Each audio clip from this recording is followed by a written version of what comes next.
Hey guys, in this video I'm going to show you how to buy Lagrange or LA token on Binance Alpha. It's very easy. First you can open your Binance apps, then you can go to your search box here in the top,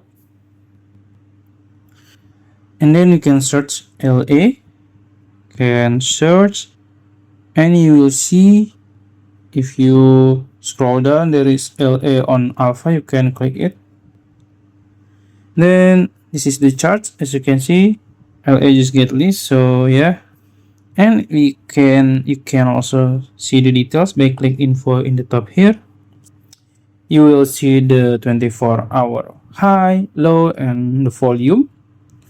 Also you can see the audit here, and if you want to buy it, you can just click trade here in the bottom, and then you can choose to buy by limit order, or you can buy it using instant buy.